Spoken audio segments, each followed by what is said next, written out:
আসসালামু আলাইকুম গাইস, আজকে আমরা আবার একটা নতুন টিপস ভিডিও নিয়ে আপনাদের সামনে চলে আসলাম।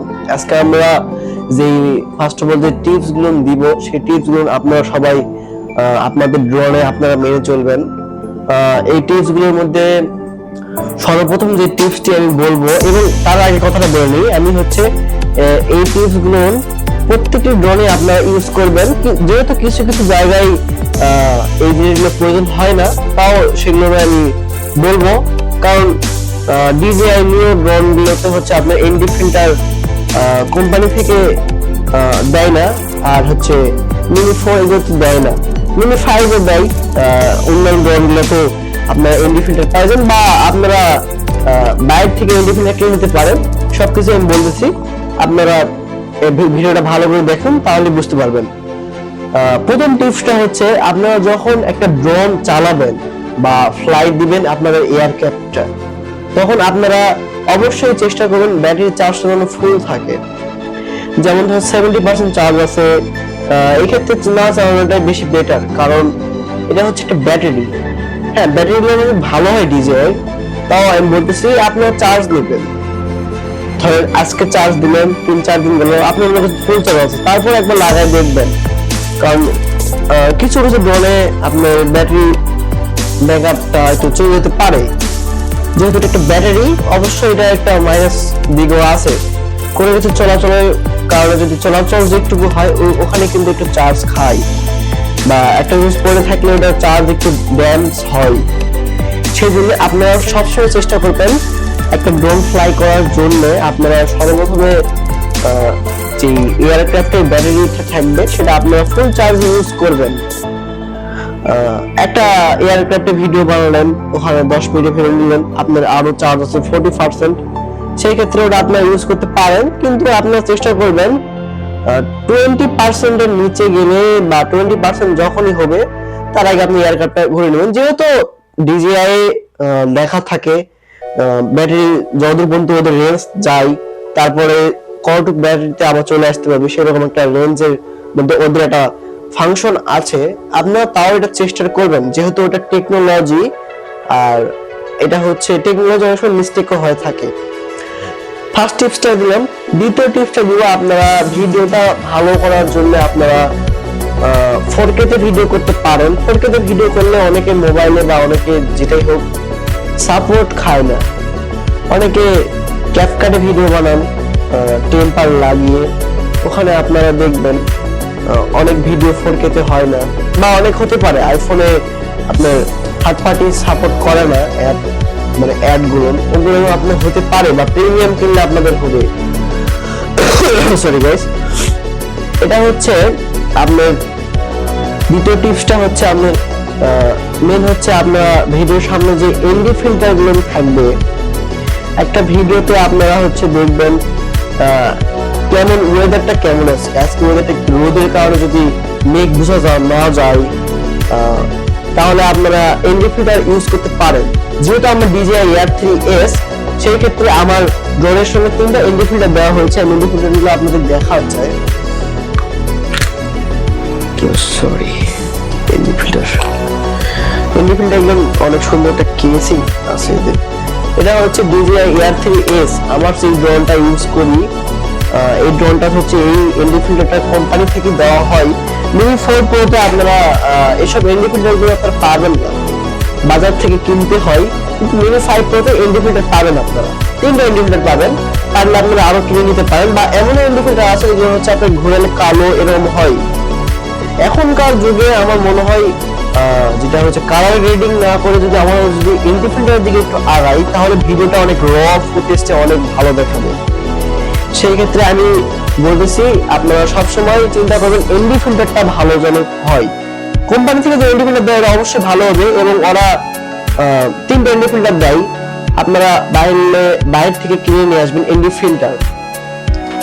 এটা তৃতীয় যে টিপসটা, সরি ভুল হলে আমার মনে নাই, ঠিক তৃতীয় টিপসই এইটা। চতুর্থ নম্বর টিপসটা আপনারা ড্রোন চালানোর সময় যে RC রিমোট কন্ট্রোল বা M3 রিমোট থাকবে, আপনাদের অবশ্যই একটা গলায় স্টেপ একটা প্রয়োজন। আপনারা সর্বপ্রথমে স্টেপটা এই পিনে লাগাই নেবেন রিমোটে আপনাদের, আরসি বা M3 রিমোট যেটা আছে ওটা লাগাই নেবেন, নিয়ে গলায় ঝুলাই নেবেন, মোবাইল কানেক্ট করলে মোবাইল, আর যদি আরসি রিমোট হয় তাহলে আপনারা ডিসপ্লে থাকি ওটা সর্বপ্রথম আপনি অন করবেন, ব্যাগ এই পাশে থাকবে, আপনারা এবার অন করবেন। অন করার পর আপনারা তারপরে যে এয়ারক্রাফটটা আছে আপনাদের এয়ারক্রাফটটা খুলে মেলে সব অ্যাসেম্বল করবেন, কিন্তু আরসি রিমোটটা আগে অন করবেন, কারণ ওটাতে অনেক ফাংশন আছে, লোকেশনটা সেট হয় বা অফলাইন ম্যাপগুলো যেগুলো আপনারা সেট করে রাখেন সেগুলো আপনার অফলাইন ম্যাপগুলো অনেক ধরে নেই, অনেক সমস্যা হয়, যেহেতু এটা একটা এয়ারক্রাফট বা আশপাশে যদি এয়ারপোর্ট থাকে বা যেখানে রেস্ট্রিক্ট জোন সেগুলো ওরা ডিটেক্ট করে নেয়। এই জন্য আপনারা আগে রিমোটটা অন করবেন। রিমোটটা অন করবেন কেন আগে? এটার কারণ হচ্ছে অনেক সিগন্যালের আদান প্রদানটা অনেক ভালো হবে, তার পাশাপাশি হচ্ছে আপনার রিমোটটা আগে অন করলে সাইডে দেখতে পাবেন এয়ারক্রাফটের রেজিস্ট্রির জন্য আছে নাকি, কারণ আপনার আগে এয়ারক্রাফট এড করলেন তারপর রিমোট চালু করবেন, এটা দুই হাতে ধরা একটু ম্যানেজ হয় না। মিনিক সিরিজে আপনারা এটা কেস করবেন না তো, কিন্তু আমরা তো এয়ার পিএস বড় ড্রোনগুলো ইউজ করি, আমরা এই সিচুয়েশনগুলো বুঝতে পারি। প্রথম আমি হচ্ছে গলায় ওইটা না দিয়ে আগে ড্রোনটা বের করে অ্যাসেম্বল করে নিতাম, কিন্তু তো নিচে মাটিতে দিতে হয়, আর নিচে মাটিতে দিলে কিন্তু মাটি ভরে, কারণ এত টাকা দামের ড্রোন যদি আমাদের বাংলাদেশে মাটিতে দেওয়া হয় ধুলা বালি পরে অনেক নষ্ট হয়ে যেতে পারে। এটা হচ্ছে 4 নাম্বার টিপস। 5 নাম্বার টিপসটা হচ্ছে আপনাদের ড্রোন চালানোর সময় আপনারা চেষ্টা করবেন যেন হচ্ছে পানির উপরে বা এরকম জায়গায় না চালানো বেটার। আর 6 নাম্বার টিপসটা হচ্ছে আপনারা যখন ড্রোনটা ফ্লাই করবেন তখন আপনারা আশেপাশে দেখে নেবেন মৌমাছির চাক চিল এগুলো আছে নাকি, যদি এগুলো থাকে তাহলে আপনারা ওখান থেকে অ্যাভয়েড করেন ওই জায়গাটা, বা ওনার সঙ্গে অত হিজিং ভিজিং করেন না, যেটা আপনাদের ভিডিও করার দরকার সেখানে, বা চিলের পিছে দিবেন না, দিলে আপনার এয়ারক্রাফটটা হারাতে পারেন। 5 নাম্বার টিপস যেটা বললাম। 6 নাম্বার টিপসে আপনি হচ্ছে কথাটা হচ্ছে 6 নাম্বার টিপস হচ্ছে আপনারা এই সমস্ত ড্রোন কোনো খারাপ কাজে আপনারা ইউজ করবেন না। এই সমস্ত ড্রোন কারা ইউজ করে? যারা সাংবাদিক, প্রেস, ভিডিও বানায়, ব্লগার, এদের জন্য। আমরা যেমন হচ্ছে আমি ড্রোনটা নেওয়ার কারণ হচ্ছে আমার অনেক প্রোগ্রামে যাই, তার পাশাপাশি অনেক সাংবাদিক আছে তাদেরকে আমি ভিডিও বানিয়ে দিই, তার বিনিময়ে আমি কিছু পেই, সেই কারণে নিয়েছি। তার পাশাপাশি অনেক শখ ছিল, তার পাশাপাশি আমাদের চ্যানেলে ছাড়া হয় অনেক ভিডিও। সামনে আমাদের একটা নাটক আসতে চলছে, আপনারা সবাই দেখবেন, আমাদের ইউটিউব চ্যানেলে পেয়ে যাবেন সেটা। ওটা হচ্ছে SN মুভি নামে একটা ইউটিউব চ্যানেল আছে, ওটা আমাদেরই চ্যানেল, আপনারা অবশ্যই ওটাতে সাবস্ক্রাইব করে আসবেন। আর 7 নম্বরের টিপসটা হচ্ছে আপনারা ড্রোনটা যখন চার্জিং এ দিবেন কখনো 50% চার্জ করার পর মনে করবেন যে একটু চার্জ হয়ে গেছে আমি চলে যাবো, একটা ব্যাটারি চার্জ হবে, একটা ব্যাটারি চালাবেন। Sorry guys. আপনারা যদি একটা ব্যাটারি হাবে থাকেন সেই ব্যাটারি হাবটা আপনারা ফুল চার্জ দিবেন, তারপরে আপনারা ইউজ করবেন। আর যদি ফুল চার্জ না দিতে পারেন বা কারেন্ট চলে যায়, বিভিন্ন সমস্যা হয়, তাহলে আপনারা সেটা হচ্ছে যেই ব্যাটারিটা চার্জ হবে সেই ব্যাটারিটা ইউজ করবেন। ধরেন এই ব্যাটারিটা 50% চার্জ আছে, ওই ব্যাটারিটা ইউজ করতে না করাই ভালো, কারণ ওইভাবে আমি একটা ড্রোন আমি এটা একটা কথা বলছি না, কিন্তু নিজে একবার এটা একটা শিকার হয়ে গেছি। যখন আমার পিসি ড্রোনটা ছিল তখন আমি এরকম করতাম, সবসময় ব্যাটারি চার্জ দিতাম। আর 8 নাম্বার টিপসটা হচ্ছে আপনারা এত টাকা দেবেন ড্রোন কিনলেন, আপনারা অবশ্যই চেষ্টা করবেন DJI যে অফিসিয়াল চার্জারগুলো নিয়ে আপনি নেওয়ার। ধরেন আপনার মিনি 4 হলো, তাহলে আপনি 65 ওয়াটের যে চার্জারটা আছে DJI ওটা নিতে পারেন। আর যদি মিনি 5 নেন তাহলে আপনার 65 নিতে পারেন, বা DJI 100 ওয়াটের চার্জারটা আপনারা নিতে পারেন। আর Air 3AS এর ক্ষেত্রে তো 100 ওয়াট মাস্ট, কারণ ওটা 65 ওয়াটে চালানো যায়, কিন্তু 100 ওয়াটটা নেওয়া বেশি বেটার। ম্যাভিকে তো অবশ্যই 100 ওয়াট, বা অন্য ড্রোনে 100 ওয়াট, যেগুলো আরো বড় আছে ওগুলো অনেক বড় বড় ড্রোন। আবার DJI হচ্ছে এই আমাদের বাংলাদেশ কৃষিতে হচ্ছে 20 সিটার জন্য ড্রোন ওরা তৈরি করছে, কিন্তু ওটা অনেক ব্যয়বহুল, আমাদের বাংলাদেশের কৃষকরা ওটা নিতে চায় না। এখন টিপস এর ক্ষেত্রে গুলো আমি বললাম আপনাদেরকে, আরো অনেক টিপস আছে যেগুলো আপনারা মেনে চলবেন। এবং মেন জিনিসটা হচ্ছে আপনারা যখন DJI ড্রোনটা কিনবেন তখন আপনারা একটা ম্যানুয়াল বুক পাবেন, সেই বুকটা অবশ্যই করে নেবেন। এবং আপনারা সিগন্যাল টাওয়ার, মিলিটারি বেস, তারপরে হচ্ছে বিভিন্ন জায়গায় রেস্ট্রিক্টেড জোন, এগুলোতে আপনার ড্রোন চালাবেন না। আর এয়ারপোর্টে যদি চালান তাহলে আপনার DJI একটা ওয়েবসাইট আছে, বা DJI ওয়েবসাইট না, রিমোটে আপনি ওখানে কিছু ফর্ম করে দিতে হয়। আর আমাদের বাংলাদেশে কিন্তু ড্রোনের বিষয়ে লাইসেন্স চলে আসছে।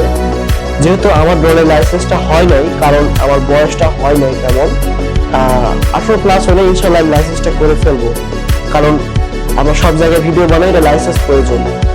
তাছাড়া আমাদের যেখানে আমরা ভিডিও বানাই সেখানে আমাদের সাংবাদিকের লোকজন ভাইরা থাকে, তারা আমাদেরকে সাপোর্ট দিয়ে নিয়ে যায়, সমস্যা নেই, ওইটা ম্যাটার করে না। যেহেতু আমরা অত ওরকম ভিডিও বানাই না, এয়ারপোর্টের সাইটে বানাই, আমরা জাস্ট কোনো প্রোগ্রামে দেখে আমরা ভিডিও বানাই।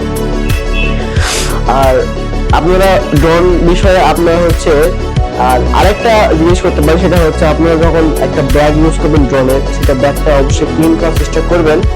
আর পারলে হচ্ছে আপনার ড্রাই ক্যাবিনেট একটা জিনিস আছে, ড্রাই ক্যাবিনেট একটা বক্সের ভিতরে ড্রাই ক্যাবিনেট, ওই ক্যাবিনেটের ভিতরে আপনার ড্রোন বিভিন্ন ইলেকট্রনিক জিনিসগুলো আপনি তুলতে পারবেন। কারণ ওইটাতে তুলে আপনি কি হয়, আপনার ড্রোনের লেন্স গুলো নষ্ট করা না হয়ে যায়। যেহেতু এটা ড্রোন, এটা তো অত সহজে সার্ভিসিং করা যায় না। ডিএসএলআর ক্যামেরা, মিররলেস ক্যামেরা, বিভিন্ন ভিডিওগ্রাফি ক্যামেরাগুলো এগুলো রিপেয়ার করার জন্য অনেক দোকান পাওয়া যায়। আমাদের রাজশাহীতে পাওয়া যায়, নওগাঁতেও পাওয়া যায়, ঢাকাতে পাওয়া যাবেই। আর এইসব ড্রোনের রিপেয়ারিং গুলো আপনারা অত সহজে পাবেন না। আর যদিও পেয়ে থাকেন, তারা অত বড় ড্রোনের ইঞ্জিনিয়ারও না। আপনারা যে দোকান থেকে কিনবেন, আমি যেটা ড্রোন প্লেস বিডি থেকে কিনেছি, এখান থেকে এদের কাছে সাজেস্ট করলে ওরা বলে দিবে। আর আমার ড্রোন বা আপনাদের ড্রোনে কিন্তু সাজেস্ট করবো নিজের কথা ভেবে বা নিজের ইয়ে থেকে। আপনাদেরকে আমি একটা কথা বলবো, আপনাদের ডিজিআই সিরিজে যদি ড্রোন নষ্ট হয়, তাহলে আপনারা অবশ্যই ডিজিআই যে মানে সার্ভিস সেন্টার আছে সেখানেই আপনার ড্রোনটা দিবেন। হ্যাঁ, কস্ট বেশি লাগতে পারে বা দেরি হতে পারে, অনেক কস্ট বেশি লাগলে জিনিসটা আপনি অরিজিনাল পাবেন। এই সমস্ত লোকাল শপে আপনার দিলে কি বলবে যে এটা অরিজিনাল জিনিস, আমি চাইনা থেকে ইম্পোর্ট করে নিয়েছি, কিন্তু আসলে কিন্তু ডিজিআই কোম্পানি কিন্তু আপনার খোলা কোনো পার্টস এভাবে কিন্তু সেল করে না আমার জানার মতে। আবার করতেও পারে, তাদের অনেক লিঙ্ক থাকতে পারে, আমার জানার মতে এটা করে না, কারণ তাদের যেহেতু সার্ভিস সেন্টার আছে, তারা এটা করবে না। আর ডিজিআই অনেক প্রোডাক্ট আছে, অজমা ক্যামেরা, বিভিন্ন কিছু ক্যামেরা আছে। আজকের এই ভিডিওটা এই পর্যন্তই। আপনাদের কেমন লাগলো এবং আমাকে জানাবেন। আমি হচ্ছে কোনো এত ভিডিওটা এডিটিং করি না। এডিটিং না করার কারণ হচ্ছে আমি যা ভিডিও বানাই একবার টানা ভিডিও বানাই। কারণ এডিটিং করলে অনেক ইউটিউবার আছে এডিটিং করে, এডিটিং করার পর এটা অনেকভাবে অনেক লাগাই দেয়, বা আমি এমনও হতে পারে সাইড থেকে মোবাইল দেখে করবো আবার বলবো, এটা তো ম্যাটার করে না। আমার নিজের ড্রোন আছে, আমি যেটা অনুভূতি, যেটা ফিল করি, যেটা আমি ফেস করি, সেটাই আমি আপনাদেরকে বলবো। এটাই হচ্ছে আমার চ্যানেলের বৈশিষ্ট্য বা আমার বৈশিষ্ট্য। আমি যেটা দেখবো, যেটা ফিল করবো সেটাই বলবো। অযথা আমি একটা জিনিস বানাই বলবো না যে গুগলে সার্চ দিলাম এই সেই এটাই আছে, এই ব্যাটারি মিনিট এইগুলো আমি বলবো না। যেটা আমি জানি না সেটা বলবো, আমার জানা নেই। যেটা জানি সেটা অবশ্যই আমি বলবো, ওটা সমাধান করার চেষ্টা করবো। আজকের এই ভিডিওটা এই পর্যন্তই। আপনাদের সবাই কেমন লাগলো অবশ্যই জানাবেন, আর লাইক সাবস্ক্রাইব অবশ্যই করবেন। যেহেতু ছোট কন্টেন্ট ক্রিয়েটর আমি, দোয়া করবেন, ইনশাআল্লাহ আরো ভালো কিছু করব এবং আপনাদেরকে আরো ভালো ভালো ভিডিও আমি উপস্থাপন করব। আসসালামু আলাইকুম।